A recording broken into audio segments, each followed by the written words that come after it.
¿Qué tienes en mente? ¿Qué hay en tu mente? ¿Cómo funciona tu mente? Son preguntas excelentes. Para responderlas, los científicos ponen a seres humanos y a otros animales en diversas situaciones y ven qué ocurre. A estos experimentos se les llama experimentos psicológicos. Hoy voy a hablarte de algunos de ellos. Para justificar la existencia de este vídeo, he organizado estos experimentos en un iceberg. La parte superior del iceberg incluye algunos experimentos más conocidos de los que habrás oído hablar y cuanto más bajemos, más oscuros se volverán. También hay una sección final para los experimentos más oscuros y poco éticos. Así que, sin más preámbulos, empecemos. Experimento del perro de Pavlov. Iván Pavlov, un psicólogo ruso, llevó a cabo investigaciones pioneras a finales del siglo XIX y principios del XX. Su experimento más famoso consistió en estudiar la respuesta salival de los perros. En un principio, Pavlov pretendía investigar los procesos digestivos de los perros, pero se dio cuenta de que los perros empezaban a salivar, no solo en respuesta a la comida, sino también al ayudante de laboratorio que les daba de comer, e incluso al sonido de las pisadas. Esta observación le llevó a explorar los fenómenos de el condicionamiento clásico. En su experimento de condicionamiento clásico, Pavlov utilizó una campana como estímulo neutro. La secuencia de eventos en el experimento es la siguiente. Antes del condicionamiento, el estímulo incondicionado es la comida y la respuesta condicionada es la respuesta natural del perro de salivar ante la presencia de comida. Durante el condicionamiento, Pavlov emparejó el estímulo neutro, que era una campana, con la presentación de comida. En ensayos repetidos, los perros aprendieron a asociar la campana con la comida rival y después del condicionamiento, con el tiempo, la campana sola, sin la presentación de los alimentos, provocaría la respuesta condicionada de salivación. Los perros habían aprendido a asociar la campana con la comida, y el sonido de la campana por sí sola se convirtió en suficiente para desencadenar la respuesta salival. Este experimento demostró cómo un estímulo neutro, a través de la asociación repetida con un estímulo incondicionado, conduce a una respuesta condicionada. El trabajo de Pavlov sentó las bases para el estudio del condicionamiento clásico, que desde entonces se ha convertido en un concepto fundamental en la psicología y el conductismo. El trabajo de Jean Piaget en el campo de la psicología del desarrollo, en particular su teoría del desarrollo cognitivo, ha tenido un profundo impacto en nuestra comprensión de cómo los niños aprenden y adquieren conocimientos. Uno de los conceptos clave en la teoría de Piaget es la conservación. En los experimentos clásicos de conservación de Piaget, los investigadores presentaban a los niños escenarios que implican cambios en la apariencia física de los objetos, como la cantidad de líquido en un vaso o la disposición de los objetos en una fila. El objetivo era observar cómo los niños en diferentes etapas de desarrollo comprendían estos cambios y cómo reaccionaban ante ellos. Por ejemplo, en la tarea de conservación de la cantidad de líquido mencionada anteriormente, un niño podría presenciar el trasvase de líquido de un vaso ancho y corto a un vaso alto y estrecho. La pregunta planteada al niño era si la cantidad de líquido había cambiado o no. Piaget observó que los niños más pequeños suelen centrarse más en los aspectos perceptivos de la transformación, creyendo que un cambio en la apariencia equivalía al cambio en la cantidad. A medida que los niños avanzaban por los estadios de desarrollo cognitivo de Piaget, se volvieron más capaces de comprender que ciertas propiedades, como que la cantidad de líquido podía permanecer constante a pesar de los cambios en la apariencia directa. Demostraron que los niños construyen activamente su comprensión del mundo mediante interacciones con su entorno. Además, sus capacidades cognitivas evolucionan de forma sistemática a medida que crecen. Aunque los ejemplos y experimentos concretos carezcan de un nombre universal, el tema más amplio de investigar cómo los niños conceptualizan y comprenden las propiedades fundamentales de los objetos, como la cantidad, ha sido una parte integral de las contribuciones de Piaget a la psicología del desarrollo.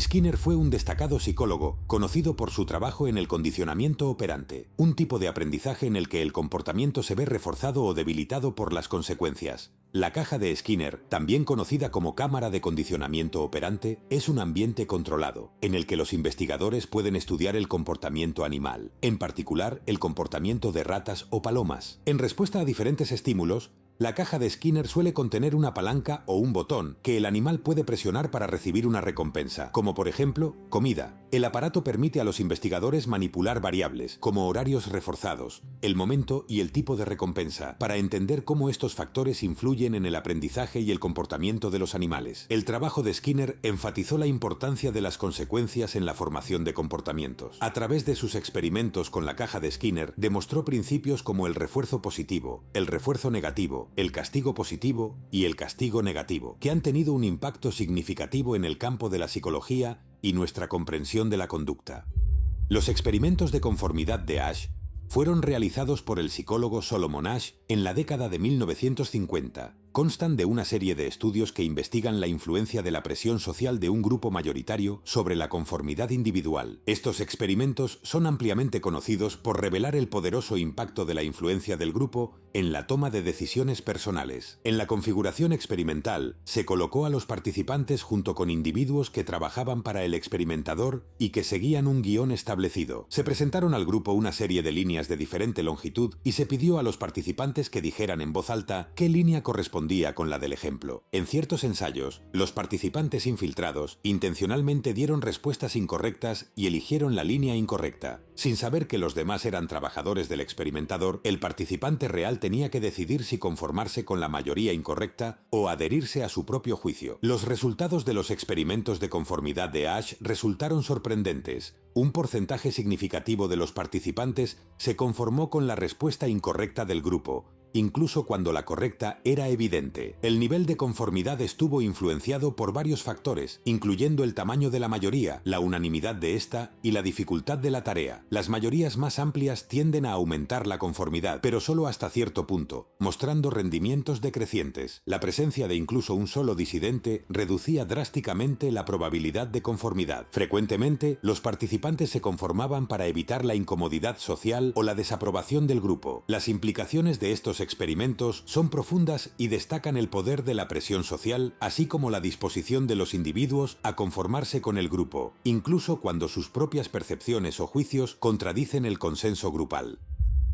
Los experimentos de Sally-Ann son un clásico en la psicología del desarrollo, utilizados para evaluar la capacidad de los niños para comprender la perspectiva y las creencias de otras personas, específicamente dirigido al concepto de teoría de la mente. En este experimento, dos muñecas, típicamente llamadas Sally y Ann, se presentan al niño. Sally en una cesta y Ann en una caja. El escenario se desarrolla con Sally colocando una canica en su cesta y luego saliendo de la habitación. Durante su ausencia, Ann toma la canica de la cesta de Sally y la coloca en su propia caja. La pregunta crítica para el niño es: ¿dónde buscará Sally su canica cuando regrese? Las respuestas esperadas ayudan a calibrar el desarrollo de la teoría de la mente del niño. Un niño con una teoría de la mente bien desarrollada entendería que Sally no es consciente de la reubicación de la canica y por lo tanto la buscaría en su propia cesta. Por otro lado, los niños más pequeños o aquellos que no han desarrollado una teoría de la mente podrían responder incorrectamente que Sally buscará en la caja de Ann, donde está realmente la canica. La prueba de Sally-Ann es significativa por sus implicaciones en la comprensión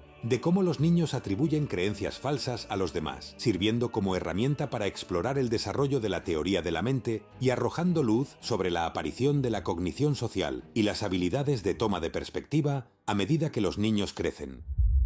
El experimento del malvavisco, realizado por el psicólogo Walter Mischel en la década de 1960, es un estudio renombrado en psicología que explora el autocontrol y la gratificación retrasada en los niños. El experimento proporciona información sobre el desarrollo de la función ejecutiva y sus posibles implicaciones a largo plazo. En la configuración experimental, los niños, generalmente de alrededor de 4 años de edad, son colocados individualmente en una habitación con un solo malvavisco sobre una mesa. Se les da la opción de comer el malvavisco inmediatamente o esperar un breve periodo de tiempo, normalmente alrededor de 15 minutos, y recibir un segundo malvavisco como recompensa. El objetivo del estudio era observar cuánto tiempo cada niño podía resistir la tentación de comerse el único malvavisco sobre la mesa. Algunos niños demostraron la capacidad de retrasar la gratificación y esperar al segundo malvavisco, mientras que otros sucumbieron a la recompensa inmediata. Estudios posteriores realizados por Mischel y sus colegas tenían como objetivo evaluar cómo la capacidad de los niños para retrasar la gratificación se correlaciona con diversos resultados en la vida. Los resultados sugirieron que aquellos que mostraron un mejor autocontrol en el experimento tendían a lograr resultados vitales más positivos en términos de logros académicos, salud y habilidades sociales. El experimento del malvavisco tuvo implicaciones significativas en los debates sobre la importancia del autocontrol y la capacidad de retrasar la gratificación en la primera infancia. El efecto halo es un sesgo cognitivo en el cual nuestra impresión general de una persona influye en cómo nos sentimos y pensamos sobre su carácter. Este sesgo puede llevarnos a emitir juicios sobre cualidades específicas basándonos en nuestra impresión general sobre el individuo. Un experimento notable asociado con el efecto halo fue realizado por el psicólogo Edward Thorndike durante la Primera Guerra Mundial. Thorndike pidió a los oficiales al mando que evaluaran a sus soldados en función de varias cualidades y descubrió que las puntuaciones tendían a ser consistentes en diferentes rasgos. Por ejemplo, si un soldado era calificado como amistoso, también era más probable que fuera calificado como competente, incluso si la competencia no se observaba directamente. Otro ejemplo clásico del efecto halo se asocia con un estudio realizado por el psicólogo Solomon Asch, donde los participantes se les mostró una lista de adjetivos describiendo a un individuo y luego se les pidió que evaluaran el carácter general de esa persona. Sus juicios fueron significativamente influenciados por la naturaleza positiva o negativa de los adjetivos que habían visto. Estos experimentos ilustran cómo una impresión general positiva o negativa de una persona puede influir en nuestro juicio sobre rasgos o cualidades específicas de esa persona. El efecto halo tiene implicaciones en diversos ámbitos, incluidos la psicología social, el marketing y el lugar de trabajo, donde las impresiones iniciales pueden moldear las percepciones y la toma de decisiones.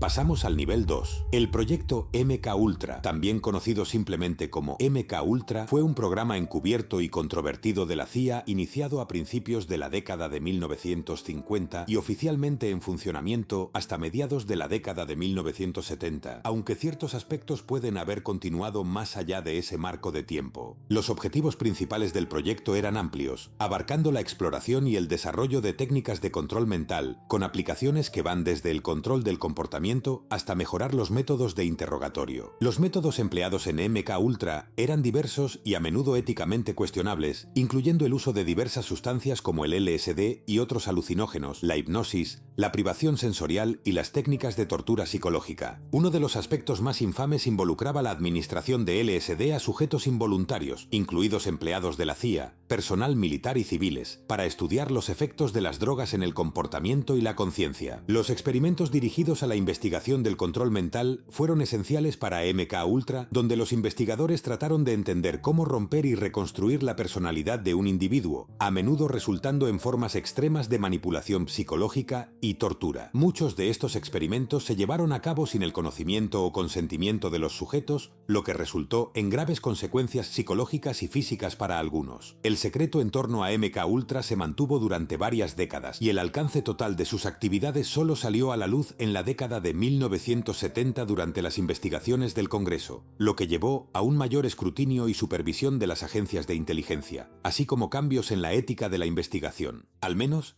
esa es la versión oficial.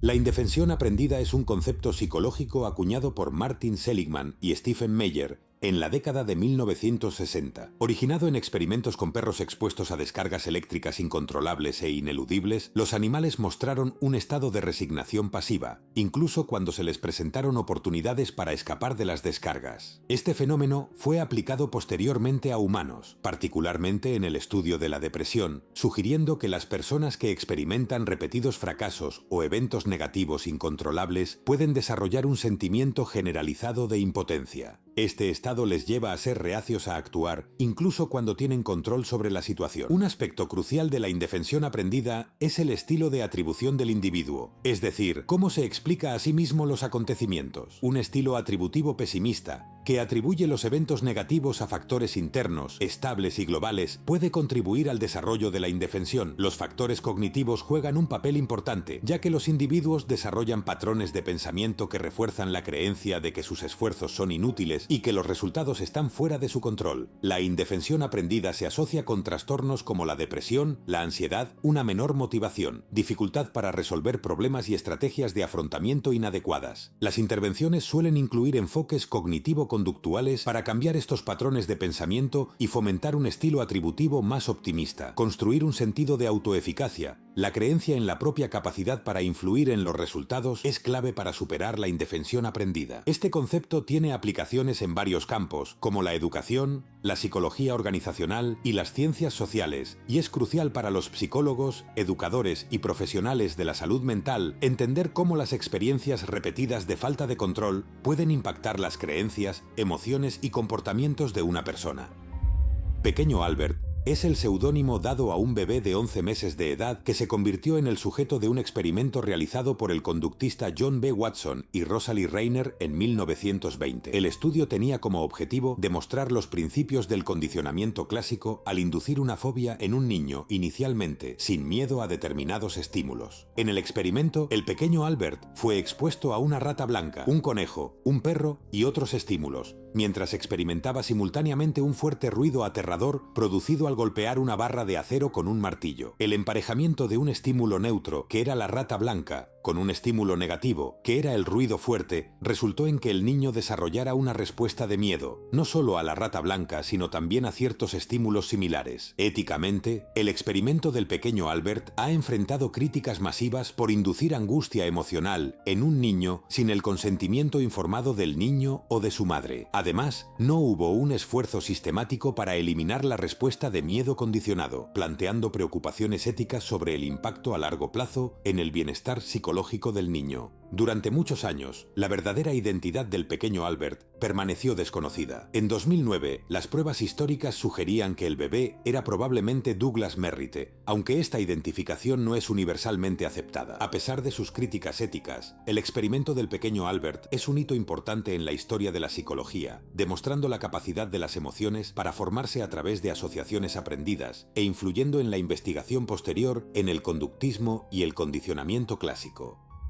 El experimento de Facebook es un hito importante en la historia de la psicología. Realizado durante una semana en 2012, su objetivo era investigar los efectos de manipular las noticias de los usuarios basado en las emociones. El estudio consistió en alterar selectivamente el contenido emocional visto por casi 700.000 usuarios de Facebook sin su consentimiento explícito. Durante este periodo, algunos usuarios fueron expuestos a una mayor proporción de mensajes positivos, mientras que otros a mensajes negativos. Los resultados indicaron que los usuarios que vieron más contenido positivo eran más propensos a producir mensajes positivos, mientras que los usuarios expuestos a contenidos más negativos tendían a generar mensajes negativos. Los investigadores concluyeron que los estados emocionales pueden influirse fácilmente manipulando el contenido de las redes sociales. Sin embargo, el estudio enfrentó críticas inmediatas y generalizadas debido a preocupaciones éticas, ya que los usuarios no sabían que sus noticias estaban siendo manipuladas con fines de investigación, planteando importantes cuestiones sobre la privacidad del usuario y el impacto potencial de tales manipulaciones sin consentimiento informado. La revelación del estudio en 2014 desencadenó una reacción pública significativa, con usuarios expresando preocupación por las violaciones de la privacidad y la posible manipulación de las emociones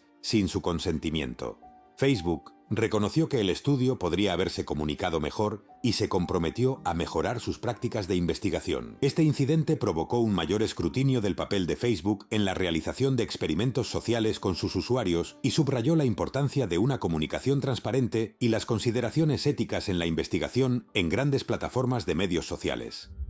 El experimento de la madre mono, realizado por el psicólogo Harry Harlow a mediados del siglo XX, tuvo como objetivo explorar la naturaleza del apego y la importancia del vínculo madre-hijo. En estos experimentos, monos recién nacidos fueron separados de sus madres biológicas poco después del nacimiento. Harlow proporcionó a los infantes dos madres sustitutas, una hecha de malla de alambre que dispensaba alimentos y otra cubierta de tela suave, que ofrecía comodidad pero no alimento. Contrariamente a las teorías de comportamiento prevalecientes que enfatizaban la importancia de la alimentación y el refuerzo, los hallazgos de Harlow fueron revolucionarios. Los monos bebés pasaron mucho más tiempo con su madre de tela, destacando el papel crítico de la comodidad y el apoyo emocional en la formación del apego. Esto desafió los puntos de vista tradicionales y sentó las bases para una comprensión más profunda de las necesidades emocionales de los bebés. Además de estudiar el apego, Harlow también investigó los efectos de la privación materna, aislando a los monos infantes de cualquier figura materna. Esto condujo a trastornos emocionales graves y problemas sociales, subrayando el papel fundamental de la atención materna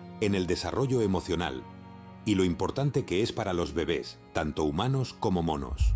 Los experimentos de Milgram, llevados a cabo por el psicólogo Stanley Milgram a principios de 1960, consistieron en una serie de estudios influyentes diseñados para explorar la dinámica de la obediencia a las figuras de autoridad. Impulsados por la cuestión de cómo los individuos ordinarios podrían ser llevados a cometer actos en contra de sus propias creencias morales, Milgram se propuso investigar hasta qué punto la gente cumpliría con la autoridad. En esta configuración experimental, los participantes fueron reclutados bajo el pretexto de un estudio sobre el aprendizaje y la memoria. Se les asignó el papel de maestro en la tarea de aprendizaje, con el confederado jugando el papel del alumno. El estudio consistió en administrar lo que se creía que eran descargas eléctricas cada vez más fuertes por respuestas incorrectas. A pesar de los signos de angustia y malestar expresados por el alumno, un número considerable de participantes continuó administrando descargas cuando así se lo indicaba el experimentador. Algunos participantes incluso procedieron a administrar el nivel de descarga más alto a pesar de la aparente angustia del aprendiz. Es crucial señalar que no se administraron descargas reales y que las reacciones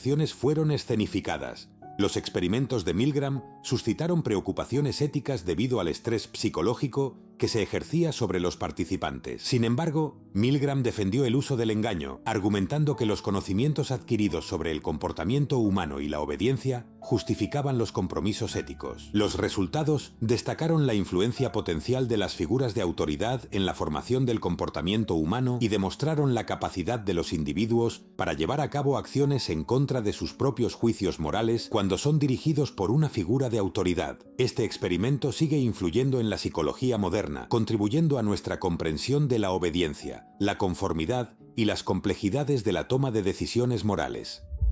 Los experimentos de Serletti están estrechamente ligados al desarrollo de la terapia electroconvulsiva, TEC, por sus siglas, un tratamiento psiquiátrico que implica la inducción de convulsiones en los pacientes con fines terapéuticos. En los años 30, el neurólogo italiano Ugo Serletti y su colega Lucio Vinni realizaron experimentos motivados por el deseo de encontrar un tratamiento eficaz y humano para trastornos mentales graves, incluyendo condiciones como la esquizofrenia y la depresión severa. Basándose en la observación de que los individuos que experimentan convulsiones debido a diversas condiciones médicas a menudo mostraban una mejora en los síntomas psiquiátricos, Serletti y Vinni exploraron la inducción de convulsiones como una posible intervención terapéutica. En 1938 llevaron a cabo experimentos utilizando descargas eléctricas para inducir convulsiones en perros, redefiniendo su técnica con el tiempo. Esto marcó el desarrollo de la terapia electroconvulsiva, que, inicialmente recibida con escepticismo, ganó aceptación como tratamiento psiquiátrico en las décadas siguientes. Se utilizó particularmente para los casos graves de trastornos del estado de ánimo y esquizofrenia, cuando otras intervenciones resultaron ineficaces. Se plantearon problemas éticos en relación con el uso de la TEC, pero los esfuerzos en curso se han hecho para redefinir y estandarizar el procedimiento y abordar las consideraciones éticas asociadas. Aunque la TEC se sigue empleando hoy en día, las prácticas contemporáneas implican técnicas modificadas y el uso de anestesia para minimizar las molestias a los pacientes. El tratamiento se suele reservar para casos en los que otros enfoques terapéuticos no han dado resultados exitosos. Los experimentos de Serletti y el posterior desarrollo de la TEC representaron un capítulo importante en la historia de las intervenciones psiquiátricas. Tres extraños idénticos es un documental que se adentra en la vida de trillizos, Buddy Shafran, Eddie Galland y David Kellman, quienes fueron separados al nacer y reunidos en su adolescencia. Su descubrimiento casual el uno del otro en 1980, a la edad de 19 años, llevó a la atención de los medios y un estatus de celebridad instantáneo mientras vivían la experiencia única de una nueva hermandad. El documental revela un aspecto inquietante de su historia. Los trillizos formaban parte, sin saberlo, de un estudio secreto llevado a cabo por la agencia de adopción Louis Wise Services, en colaboración con el psicólogo Peter Neighbor. Este estudio tenía como objetivo investigar la influencia de la naturaleza versus la crianza en el desarrollo infantil. El diseño del estudio consistió en separar deliberadamente a hermanos idénticos y colocarlos en familias con diferentes antecedentes socioeconómicos, sin el conocimiento ni el consentimiento de las familias adoptivas. Los métodos empleados en el estudio, como se destaca en el documental, suscitaron dudas éticas sobre el bienestar de los participantes. Las vidas de los trillizos se vieron muy afectadas por la separación y el documental explora los efectos psicológicos duraderos en sus relaciones y en su salud mental. Tres extraños idénticos llamó la atención sobre la naturaleza controvertida y poco ética del estudio en su conjunto, provocando debates sobre las consideraciones éticas y la investigación con seres humanos. La falta de consentimiento informado en la separación intencionada de hermanos idénticos subraya la importancia de la transparencia y la conducta ética en las investigaciones científicas, especialmente cuando se trata de poblaciones vulnerables como los niños adoptados. El experimento Rosenhan, llevado a cabo por el psicólogo David Rosenhan en 1973, fue un estudio pionero que llamó la atención sobre cuestiones graves en el diagnóstico y el tratamiento de las enfermedades mentales dentro de las instituciones psiquiátricas. El objetivo principal era investigar la fiabilidad de los diagnósticos psiquiátricos y la posibilidad de que individuos sin problemas mentales genuinos fueran etiquetados erróneamente y maltratados en estos entornos. Rosenhan y otros 7 pseudopacientes orquestaron este experimento al simular alucinaciones auditivas para obtener la admisión en varios hospitales psiquiátricos. A pesar de comportarse posteriormente con normalidad y veracidad, todos los pseudopacientes fueron diagnosticados con trastornos psiquiátricos, incluyendo etiquetas como esquizofrenia, lo que indica un fallo importante en el proceso de diagnóstico. Una vez admitidos, los pseudopacientes realizaban actividades normales y tomaban medicamentos psicotrópicos prescritos, y se esforzaban por convencer al personal de que estaban listos para ser dados de alta. Comportamientos normales, como tomar notas de su entorno, a menudo se interpretaban erróneamente como síntomas de sus supuestos trastornos. La duración media de la hospitalización de los pseudopacientes fue de 19 días, con duraciones individuales que oscilaban entre 7 y 52 días. Al ser dados de alta, se les diagnosticó esquizofrenia en remisión, planteando dudas sobre la validez de los diagnósticos psiquiátricos. El estudio reveló que tanto el personal como otros pacientes no identificaban a los pseudopacientes como impostores, destacando los retos de distinguir entre comportamiento normal y los síntomas dentro de los entornos psiquiátricos. Las implicaciones éticas de los experimentos de Rosenhan fueron significativas, ya que implicaban engaño y planteaban preocupaciones sobre el daño potencial causado por diagnósticos erróneos y el maltrato. El experimento de la clase de Jane Elliot, comúnmente conocido como el ejercicio de los ojos azules y los ojos marrones, tuvo lugar tras el asesinato de Martin Luther King Jr. en 1968. Jane Elliot, una educadora, dividió su clase de tercer grado según el color de sus ojos, designando a un grupo como de ojos azules y al otro como de ojos marrones. El objetivo del ejercicio era enseñar a los estudiantes sobre el racismo, la discriminación y el profundo impacto de los prejuicios en los individuos y la sociedad. Durante el ejercicio, Elliot trató a los dos grupos de manera diferente, otorgando privilegios a uno y sometiendo al otro a discriminación. Los estudiantes experimentaron directamente la carga emocional y psicológica de los prejuicios, lo que fomentó la empatía y la comprensión. La experiencia provocó debates entre los alumnos sobre sus sentimientos y reacciones hacia la discriminación o el ser favorecidos por una característica arbitraria como el color de los ojos. Experimentos sobre el efecto espectador. Este fenómeno social describe cómo los individuos son menos propensos a intervenir en situaciones de emergencia cuando otros están presentes. Ha sido estudiado a través de varios experimentos clave, mientras que el caso de Kitty Genovese en 1964 a menudo se asocia con el efecto espectador. En 1968, los psicólogos John Darley y Bill Latané llevaron a cabo una serie de experimentos para investigar el comportamiento de los espectadores. En uno de los experimentos, los individuos enfrentaban problemas personales a través de un intercomunicador, con algunos participantes fingiendo convulsiones. La presencia de más ayudantes potenciales condujo a tiempos de respuesta más lentos y una menor probabilidad de asistencia. En otro experimento en 1970, Darley y Latané colocaron a los participantes en una habitación llena de humo. Cuando los individuos estaban solos, reportaron el humo correctamente, pero en presencia de otros que no reaccionaban, eran menos propensos a actuar. El experimento de la carta perdida en 1971, por Phil Zimbardo y John Darley, consistió en dejar cartas selladas y con dirección en lugares públicos para observar si los transeúntes las enviarían por correo. La presencia de otras personas disminuyó la probabilidad de que las cartas fueran enviadas, ilustrando la difusión de la responsabilidad. En el experimento del metro samaritano en 1973, llevado a cabo por John Darley y Daniel Batson, los participantes en un metro de Nueva York eran más propensos a ayudar a una persona en apuros cuando creían que eran el único testigo. Cuando había varios transeúntes presentes, la probabilidad de ayuda disminuía. Colectivamente, estos experimentos ponen de relieve el impacto de los factores sociales, como el número de transeúntes y la difusión de la responsabilidad en el comportamiento de ayuda.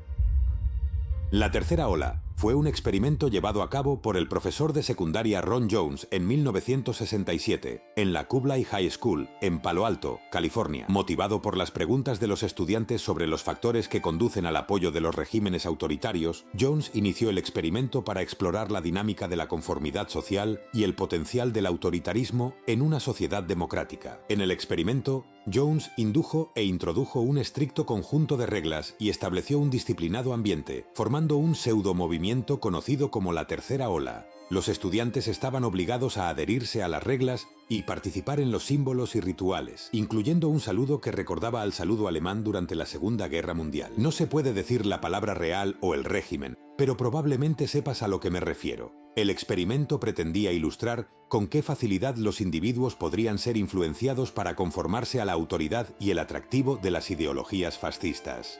Sorprendentemente, la tercera ola demostró la rápida propagación de la conformidad entre los estudiantes, muchos de los cuales abrazaron de buen grado la estructura autoritaria, encontrando un sentido de pertenencia y propósito dentro del grupo. La intensidad de los experimentos superó las expectativas de Jones. Los estudiantes se sintieron más fuertes y superiores a los que no pertenecían al grupo. Reconociendo los peligros potenciales del experimento y la aparición de tendencias autoritarias, Jones abruptamente terminó la tercera ola en el quinto día. Así que solo tomó 5 días para iniciar básicamente un nuevo régimen. Utilizó la experiencia como un momento de enseñanza para discutir los peligros de la obediencia incuestionable y la importancia crítica del pensamiento independiente. La tercera ola tuvo un profundo impacto tanto en Ron Jones como en los estudiantes.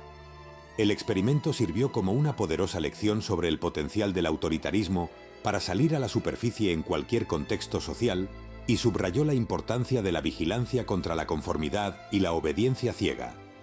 Jones más tarde documentó los acontecimientos en un artículo titulado La tercera ola y escribió un libro, La ola, reflexionando sobre el experimento y sus lecciones perdurables. El experimento del buen samaritano, llevado a cabo por los psicólogos John Darley y Daniel Batson en 1973, tenía como objetivo investigar la influencia de factores situacionales en el comportamiento de ayuda, especialmente en el contexto de las creencias religiosas y la historia bíblica del buen samaritano. El estudio se centró en estudiantes de seminario, individuos en formación para convertirse en sacerdotes, para explorar si su compromiso con la compasión y la empatía influiría en su probabilidad de ofrecer ayuda. En este diseño experimental se pidió a los participantes que prepararan una charla sobre diversos temas, incluida la parábola del buen samaritano. La manipulación crítica consistió en informar a algunos participantes de que ya llegaban tarde a la charla programada, creando una sensación de presión por el tiempo, mientras que a otros se les dijo que tenían tiempo de sobra. Esta manipulación fue diseñada para imitar escenarios del mundo real en los que las personas pueden estar apuradas. Cuando los estudiantes del seminario se dirigían a dar sus charlas, se encontraron con una persona en aparente peligro en el callejón, sin saber que era un confederado del estudio. El objetivo era evaluar si el nivel de presión del tiempo influiría en la voluntad de los participantes de detenerse y ofrecer ayuda. Los resultados revelaron el impacto significativo de la presión del tiempo en el comportamiento de ayuda. Los estudiantes que creían que llegaban tarde eran menos propensos a detenerse y prestar ayuda, a pesar de su formación y preparación para hablar sobre el tema del buen samaritano, destacando así la poderosa influencia de los factores situacionales en la configuración del comportamiento humano, incluso en individuos con una fuerte base moral y religiosa. El experimento del muñeco bobo, llevado a cabo por Albert Bandura en 1961, se destaca como un estudio seminal en la psicología que buscaba investigar la influencia del aprendizaje observacional y la imitación en el comportamiento agresivo de los niños. Participaron 72 niños en edad preescolar, distribuidos equitativamente por género y divididos en 3 grupos diferentes. Un grupo fue testigo de un modelo adulto mostrando comportamientos agresivos hacia un muñeco bobo. Otro grupo observó a un modelo adulto no agresivo y un tercer grupo sirvió como control, sin exposición a modelos adultos. Los niños que habían presenciado al modelo agresivo eran más propensos a imitar los comportamientos observados, en comparación con aquellos que vieron al modelo no agresivo o que no fueron expuestos a ningún modelo. Este estudio proporcionó apoyo empírico a la teoría del aprendizaje social de Bandura, destacando el papel del aprendizaje por observación, la imitación y el modelado en la adquisición de nuevos comportamientos, y contribuyó significativamente a la comprensión de cómo los niños aprenden y adoptan comportamientos a través de la observación. Ahora pasamos al nivel 5 y comenzamos con el estudio Monster. Este fue llevado a cabo por Wendell Johnson y Mary Tudor en la Universidad de Iowa en 1939. Se trata de un experimento controvertido que tenía como objetivo investigar los efectos de la terapia del habla negativa en el desarrollo del habla de los niños, también conocido como el experimento huérfano de Iowa. En este estudio participaron 22 niños huérfanos del hogar de huérfanos de soldados y marineros de Iowa en Davenport, divididos en dos grupos. Uno fue etiquetado como tartamudos y conformó el grupo experimental, y el otro, como no tartamudos, sirvió de control. A los niños del grupo experimental se les informó falsamente que mostraban signos de tartamudez, independientemente de sus habilidades reales del habla, y fueron sometidos a comentarios negativos sobre su habla, reforzando la percepción de que tenían un trastorno del habla. Por el contrario, el grupo de control recibió regularmente comentarios positivos sobre su habla. Los problemas éticos que rodean al estudio Monster son considerables, pues el etiquetado negativo y la retroalimentación causaron daño psicológico a los niños del grupo experimental. En particular, el estudio no contó con el consentimiento informado de los niños ni de sus tutores, y los efectos potenciales a largo plazo del impacto negativo no se tuvieron debidamente en cuenta. La Operación Clímax de Medianoche fue un programa de clanes y señales conducido por la CIA bajo el paraguas de MK Ultra, una iniciativa de investigación más amplia de la que hemos hablado antes. Activo desde finales de 1950 hasta principios de 1960, esta operación encubierta se centró en la administración de sustancias psicoactivas, particularmente LSD, a individuos involuntarios con el propósito de estudiar los efectos de estas sustancias en el comportamiento y la mente. La CIA ha hecho algunas cosas complicadas. La táctica principal consistía en atraer a los individuos, a menudo de comunidades marginadas, a estos establecimientos sin su conocimiento o consentimiento. Las sustancias utilizadas en la Operación Clímax de Medianoche fueron más allá de solo LSD, abarcando varios compuestos psicoactivos. La operación se enfrentó a críticas significativas por su falta de consideraciones éticas y la violación de los derechos de los individuos. El uso de sujetos involuntarios, junto con los efectos potenciales a largo plazo de las sustancias administradas, planteó serias preocupaciones éticas. Los detalles de MK Ultra, incluyendo la Operación Clímax de Medianoche, salieron a la luz en la década de 1970. En 1974, el New York Times publicó una exposición sobre los experimentos de control mental de la CIA, llevando a investigaciones y audiencias del Congreso. La revelación de tales prácticas encubiertas y éticamente cuestionables provocó el escrutinio público y debates sobre los límites del gobierno en la investigación y la protección de los derechos individuales en la búsqueda de objetivos de seguridad nacional. Los experimentos de Loretta Bender, una psiquiatra estadounidense conocida por su trabajo en psiquiatría infantil, son otro ejemplo notable. Uno de los aspectos más controvertidos de su carrera fue su participación en la terapia electroconvulsiva y en psicocirugía, particularmente en relación con niños con trastornos conductuales y emocionales. Es importante señalar que sus métodos y las normas éticas de la época han sido ampliamente criticados. Los experimentos de Bender y las prácticas implicaban el uso de la terapia electroconvulsiva en niños, diagnosticados con varias condiciones, incluyendo esquizofrenia. Ella creía que estos tratamientos podrían provocar cambios de comportamiento en los niños con graves problemas de salud mental. Sin embargo, su enfoque y las normas éticas de la época han sido objeto de escrutinio. Uno de los aspectos controvertidos de la obra de Bender es su participación en el uso de la terapia convulsiva, que consiste en inducir convulsiones en los pacientes a través de la TEC. La administración de TEC a los niños, especialmente sin consentimiento informado o una comprensión completa de los posibles efectos a largo plazo, se considera éticamente problemática en la práctica psiquiátrica y médica moderna. El legado de Bender es complejo, ya que su trabajo se llevó a cabo durante un periodo cuando los tratamientos psiquiátricos y las consideraciones éticas eran diferentes de las normas contemporáneas. Mientras que algunos aspectos de su investigación contribuyen a la comprensión de las condiciones psiquiátricas en los niños durante el tiempo, sus métodos y el uso de tratamientos como la terapia electroconvulsiva en niños ahora son vistos como éticamente cuestionables.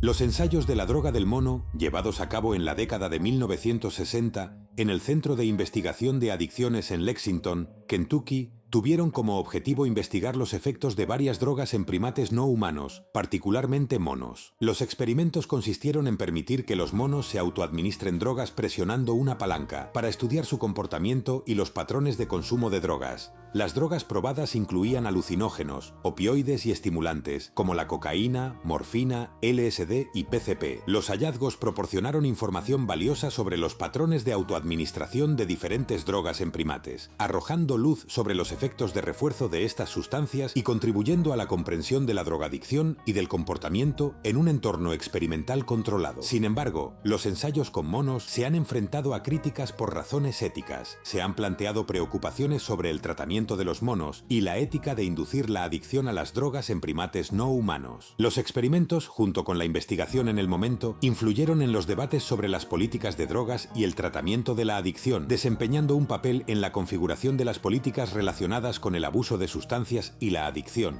y contribuyeron a una comprensión más amplia de los efectos de las drogas en el comportamiento y cómo entendemos las drogas hoy en día.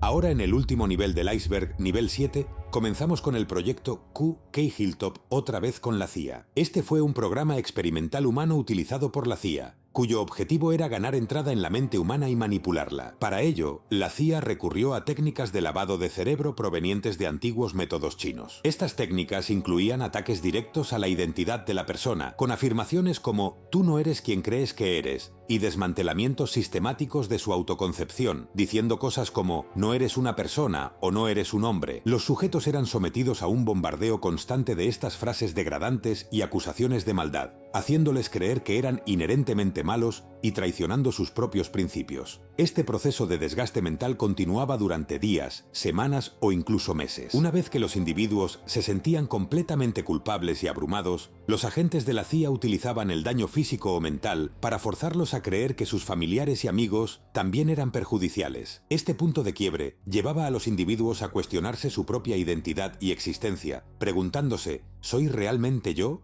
¿Dónde estoy? ¿O quién soy?, lo que a menudo resultaba en un colapso emocional completo. En este estado vulnerable, los agentes intentaban convertir a los sujetos a un nuevo sistema de creencias que prometían ser su salvación, haciendo que su reconstrucción del sentido de sí dependiera completamente de los manipuladores. Al final del proceso, los sujetos quedaban sin ningún conocimiento firme sobre sí mismos. La CIA ha llevado a cabo operaciones que desafían nuestra comprensión ética. Si te interesa que haga un vídeo en que profundice en el iceberg de la CIA, estaré encantado de crearlo. Solo escríbelo en un comentario. El proyecto Aversión fue una serie reprobable de experimentos médicos realizados por los militares sudafricanos durante la era del apartheid.